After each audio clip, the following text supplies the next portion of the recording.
All right. Welcome everybody, and it is Mr. K31, and this is my first or our first series or our first installment of Conversation with Keno. So I am like delighted. I'm excited to have this young man here. I call him the musical architect, the ambassador of music for us here on the Gulf Coast and other places. But in my opinion, like he's a jewel here that a lot of people don't know about. So I had to beg him, and I got him here to do my first interview here with Conversation with Keno, and he's also known by Pop. I call him Superstar, aka the musical architect, Mr. Brandon Burks. Welcome to Conversation with Keno. Appreciate you. Awesome. Thanks for having me. and it's we've actually university. This will be a one of many interviews and topics at some point. I'm speaking to fruition. We have our own little talk show. Yeah. You know, and be looking for artists, you know, musical arts, and you know, we just some cooking.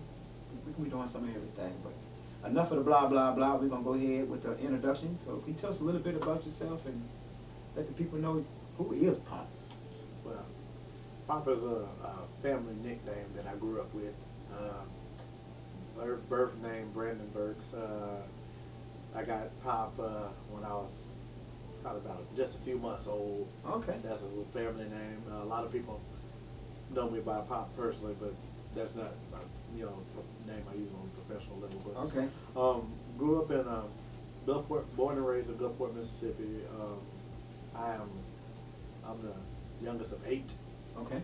And there's 4 boys, 4 girls. All grew up in the house together and, with my mom and dad. And, Okay.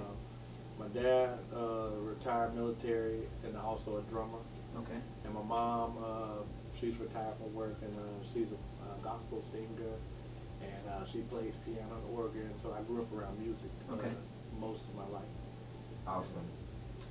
So let's go to like your foundation. So the foundation started at home for your music. Yeah. Okay. Yeah, I'm inspired by both parents. Okay. Yeah, so. Yeah. So as far as musical instruments in the home, like I grew up with instruments in the home. We had guitars, harmonica, drums. Pretty much we had organ.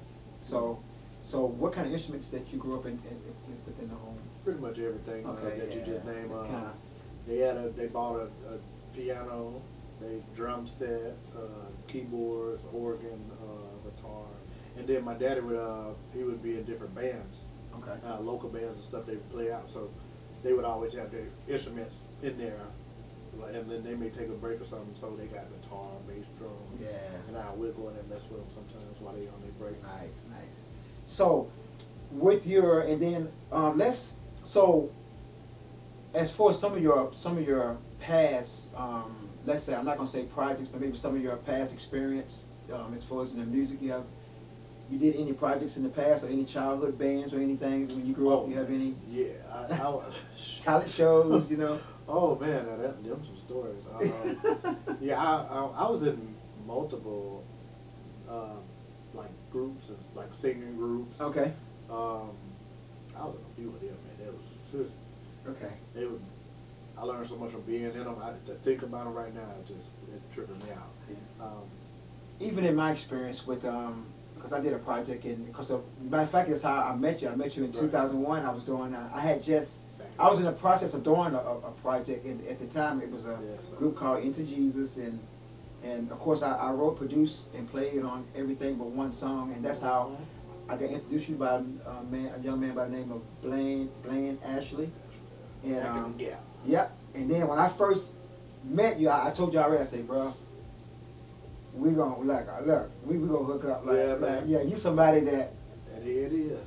How many years later? We don't want to talk about that. Long time. Yeah. So long time in the making, but yeah. It was all meant to be, and all absolutely. Already written. Absolutely. You spoke it, and I was like, I don't know how I'm gonna pull this off, and I was really surprised. I'm going like, he's not gonna be here, because at the time, I'm traveling all over the world, and I'm like, he's not gonna be here when I go back. So I was like, and did leave and came back, left, came back, and just so happened every time he came back was when I was back. So it was just been timing just a lot. Yeah. But I was in the group, so and you know, talent shows. I did all the little local talent shows and stuff. I won pretty much most of the ones I got in. Right. And you know, from there, people started noticing me around the city, and that's how I met a lot of people. And then later on, got to make connections with people that'll later shape what I'm doing now. Now, when I first met you, I didn't know that you could sing. So I seen your producing skills and your keyboard skills, and I was like, yeah, I don't remember how I found you sing. I can't remember, and I was like, oh my goodness, he sings too. I may have played you something because I was kind of in a shell at first. I knew I needed to develop myself first, so I just came out thinking, I can do this. So gaining enough confidence on the low, practicing, and then start letting a few people hear me. Okay. Now I know that from what a few people say that I'm at least okay, and then I kept going to where I got to the point to where I wanted to be even better than that. Yeah. And then I wasn't that scared to show people that. I would take his okay any day of the week. I'm just saying, I was just let me get that. And that's the channel grow. We're going to be showcasing some of his music with his permission, of course, and y'all will get a chance. I don't want to call it unplug. We're gonna come with our own name, but we're gonna be doing some stuff to let y'all. We're gonna call it something. We're gonna come up with something. So we're gonna work on that. So let's go to speaking of what all you play, like what all your gifts is. Well, man, because I use the word musical architect, but let's just hear why. This is why I call it that. So let's.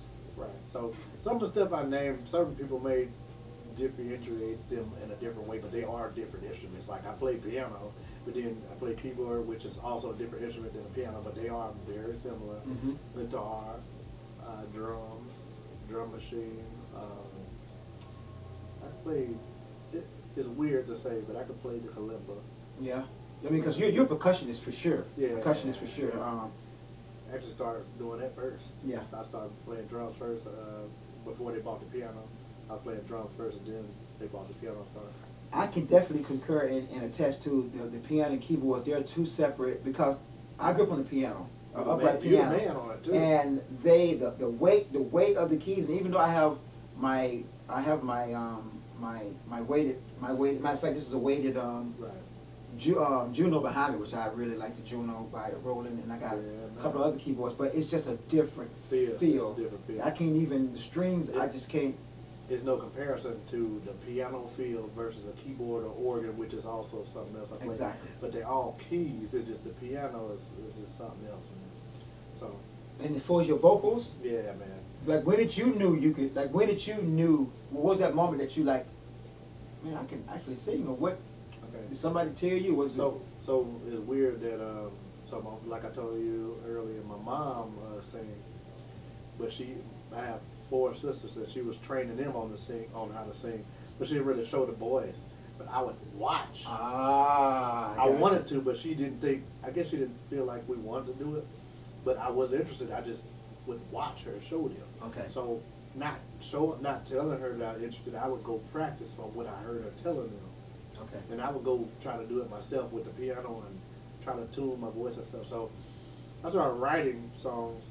Eventually, I built up enough guts to show it to somebody. Like, okay, I want you to hear the song. And then I showed it to a friend of mine. Man, that's good. I'm like, you just said it, whatever. And I was so shy. I didn't believe nobody that said I was good. So I'm like, yeah, whatever.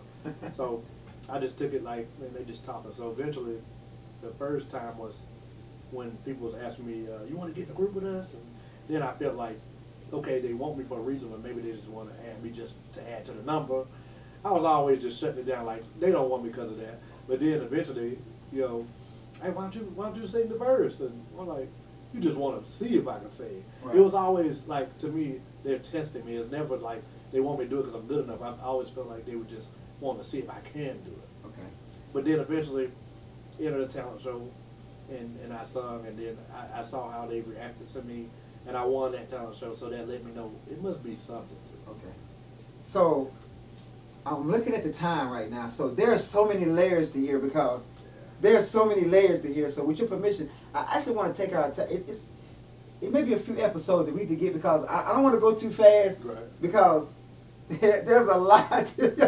There's a lot. And I don't want to give it because there's a lot, and I think that I want to make sure that we reach it out, because don't get me wrong, when you talk about social media, you know, for celebrities and non-celebrities and just, it's so much talent out there. There's so many. But my thing is, the reason why I'm doing is to inspire that one person or persons, because I was that kid that, you know, I was the least talented, and you know, just that one person that would take time out with me, it meant a lot. You know, I can't read music, I don't play by ear, but I can play weird. But that's a whole nother story within itself. But there's layers to this, because on the production side of the house, it's how we talked about something and then you made it manifest. Like, okay, we're gonna back up. We're not gonna get to that yet. So let's go to your work ethics. Let's go to what you got going on, because you are a full-time producer engineer, right? Right. So how, with that being said, how do you find time to hone your craft? It's real hard, man. That's a very good question. And it's very hard to balance working with people or doing engineering jobs for people or mixing or whatever for clients, and then saying I have the energy to be creative at this point. Because it's just like working a job. Even though music is something I love to do and I do it for a living, it's sometimes it feels like a job sometimes, because you got to work with a client. Of course, you know, some people say that if it feels like a work, then it's, you know, if you're not Exactly. getting burnt out, it's a job. But when you're working with a client and they know exactly what they want, and you kind of basically working for this person, it's fun. It can be fun, but it also can, you know, be a little stressful here and there, because you have to satisfy the client first. Exactly. That's job one. Exactly. So after I felt like I've done that and I'm satisfied with it, then I can say, what am I feeling right now? Do I feel creative right now? And I get to the board, and then something just magically come out of it that I know right now I need to get this while I got this vibe. Right. And then I'll go to the microphone and record something, and then it comes out. So it's true that musicians can be in the zone as well too.